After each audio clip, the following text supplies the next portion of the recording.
Vous êtes sur DMTV, bonjour ou bonsoir, tout dépend de l'heure à laquelle vous nous suivez. Tout plaisir est pour nous de vous savoir nombreux en train de suivre votre chaîne YouTube DMTV en ce dimanche 28 février 2021. DMTV vous propose une petite analyse sur le club orange, vert et blanc, le FC Renaissance du Congo. Vous le savez, plus rien ne va dans ce club. On peut dire que nous allons vers deux comités distincts. Le comité qui sera peut-être dirigé par une dame pour la première fois dans ce club de la capitale, Marie-Claire Kengo, et le comité qui continue à être dirigé par l'évêque Pascal Mukuna. Et d'un côté, dans les médias, si l'on peut voir certains supporters plébisciter Marie-Claire Kengo, auprès de qui les supporters veulent voir la destinée de leur équipe être gérée, et de l'autre côté, il y a Pascal Mukuna avec ses adeptes aussi qui ne jurent que sur son nom et sur une continuité de ce dernier, alors que rien ne va en tout cas dans ce club depuis sa création, un club qui a suscité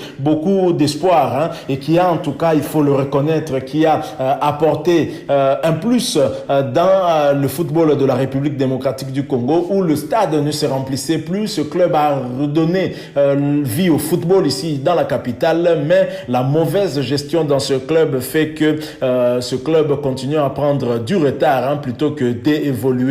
J'aimerais vous proposer une petite vidéo dans laquelle vous allez voir certains supporters. On va beaucoup plus parler de fanatiques peut-être de l'évêque Pascal Mukuna en train de s'adonner à faire des louanges à propos de Pascal Mukuna parce qu'il vient de restaurer un bus pour le FC Renaissance. Donc il vient de restaurer un bus, il n'a pas acheté un nouveau bus, mais il vient de restaurer un ancien bus, et cela est motif de joie pour ces fanatiques, pour ces supporters. C'est ce que j'aimerais vous proposer parce que ceci nous a inspiré pour faire une petite analyse que nous allons vous proposer après cette vidéo. Je rappelle que vous suivez votre chaîne YouTube DMTV. Abonnez-vous s'il vous plaît. Et si vous n'êtes pas encore abonné, n'hésitez pas d'activer la notification juste en cliquant sur cette petite cloche que vous verrez apparaître parce qu'elle vous permettra de ne plus rien manquer des prochaines vidéos que nous allons vous proposer. Suivons et nous nous retrouvons tout de suite après. Bangunya basambo libanga papa basambo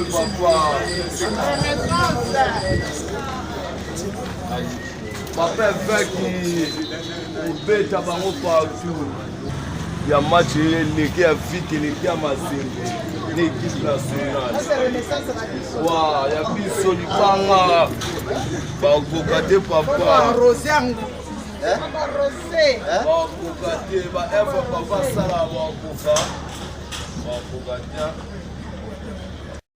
Voilà, nous sommes de retour. Vous venez de suivre cet extrait où l'on voit l'évêque Pascal Mukuna avec ses adeptes qui s'adonnent toujours à ses louanges dominicales. Et devant ce bus restauré, ils sont en train de louer l'évêque Pascal Mukuna qui s'accroche, qui s'accroche au FC Renaissance. Et la restauration de ce bus n'est pas un hasard, puisqu'il faut noter que la pression du côté des supporters qui veulent voir Madame Marie-Claire Kengo présider à la destinée de ce club ne désemplit pas. Et Pascal Mukuna continue aussi à poser des actes tendant à confirmer qu'il continue toujours à diriger ce club. On l'a vu dernièrement présenter des joueurs recrutés par lui pour le FC Renaissance. Alors pourquoi l'évêque Pascal Mukuna ne veut pas céder le bâton de commandement au FC Renaissance? Plusieurs peut-être raisons peuvent expliquer cela, mais la raison la plus probable serait peut-être celle que nous pensons être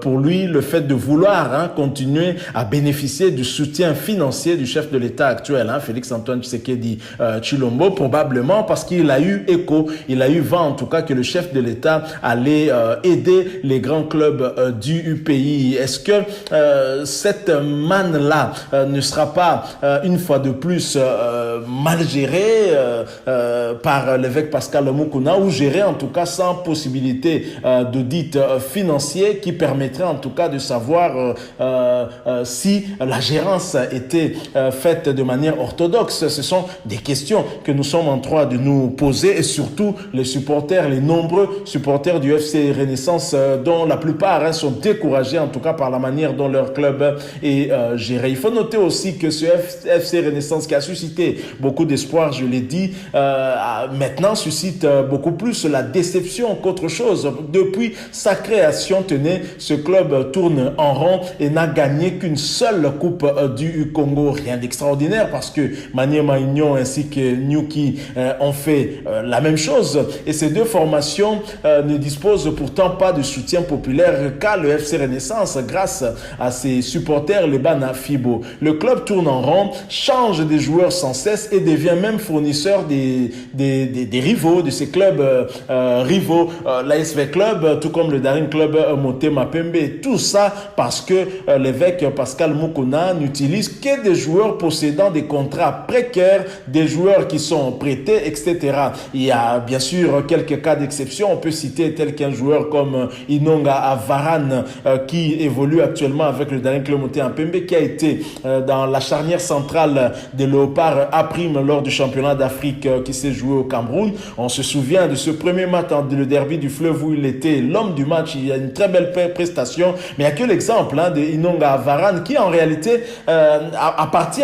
qui appartenait en tout cas au FC Renaissance, mais en réalité il était issu de l'effectif du FC Jogari qui avait été absorbé par Renaissance lors de sa création via une fusion. Donc on ne peut pas dire que ce soit un joueur qui a été recruté et pour plusieurs saisons, par exemple 5 ans, et permettre ainsi au FC Renaissance de peut-être jouir de ce joueur-là à partir du moment où il y a une marge de progression. Quand vous le vendez, vous pouvez aussi en tirer des bénéfices. Mais au FC Renaissance, c'est compliqué. Des joueurs qui ont été recrutés de manière précaire et qui ont été récupérés par des clubs rivaux ici à Kinshasa, tels que le Daring Club Motema Pembe ou l'ASV Club, et maintenant même le Saint-Éloi Lupopo, voire même le tout-puissant Mazembe. Ils sont légion. Si on doit citer ici, la liste sera en tout cas très très longue. Donc cela montre qu'il n'y a pas de vision. Le leadership au niveau du FC Renaissance manque de vision, et ce club qui pourtant pouvait réellement rivaliser avec les grands d'ici tels que le tout-puissant Mazembe, l'ASV Club ou même le Daring Club Motema Pembe n'y arrive pas, justement parce qu'il y a une mauvaise gestion à la tête de cette équipe. Et au moment où vous avez des fanatiques, des supporters qui s'adonnent à la louange de leur président, l'évêque Pascal Mukuna, entre-temps le club est en train de perdre du côté de Kolwezi dans la province du Lualaba, 3-1 contre Simba. Un FC Renaissance dans la grandeur dont on connaît ce club, je pense que s'il y avait une meilleure organisation, le résultat pouvait aussi suivre. Donc je pense que c'est aux supporters du FC Renaissance de savoir ce qu'ils veulent et de mettre la pression afin en tout cas de révolutionner ce club et de remettre ce club sur la voie qu'ils avaient en tout cas emprunté au départ. Vous savez que ces supporters ont quitté le Daring Club Motema Pembe à cause justement de ce genre de problèmes et retrouver également toujours les mêmes cacophonies. Je pense que ce n'est pas de nature à favoriser l'éclosion ou le développement de cette équipe, et c'est malheureux. Donc je crois que c'est quand même triste que nous puissions assister à ce genre de situation. Et lorsque même nous observons ce bus, il n'y a rien à fêter en voyant la qualité même de ce bus-là, mais vous voyez, on l'expose ça et on est là en train de bomber le torse et pour voir comme si on a apporté quelque chose d'extraordinaire. Entre-temps, pendant ce temps, l'équipe est en train d'être corrigée du côté de Kolwezi. C'est quand même triste. Voilà ce dont la réflexion que nous avons voulu partager avec vous. Nous sommes arrivés à la fin. Si vous avez aimé, laissez-nous un like. Vous avez une opinion, un point de vue contraire à notre point de vue, ou vous partagez notre opinion, eh bien, n'hésitez pas de nous laisser quelque chose en commentaire. Dites-nous ce que vous pensez. Merci aussi de vous abonner à cette chaîne DMTV. N'oubliez pas d'activer la notification. Juste un clic sur cette petite cloche parce qu'elle vous permettra de ne plus rien manquer des prochaines vidéos que nous allons vous proposer. Merci encore une fois à vous d'avoir partagé ces quelques minutes avec nous. Nous espérons espérons vous retrouver très prochainement avec un autre sujet d'actualité. En attendant, portez-vous bien et DMTV, avant évidemment de nous séparer avec vous, sachez aussi, puisque nous le répétons déjà, que dès demain 1er mars 2021, votre chaîne YouTube DMTV Sport sera muée en DMTV Info, histoire d'élargir un peu notre champ d'information. Nous ne serons pas calqués que sur le sport, mais soyez sans crainte, le sport aura la part du lion ici comme à notre habitude, parce que le sport c'est notre passion, le football encore plus, parce que c'est le sport roi. Merci encore une fois, DMTV vous dit au revoir.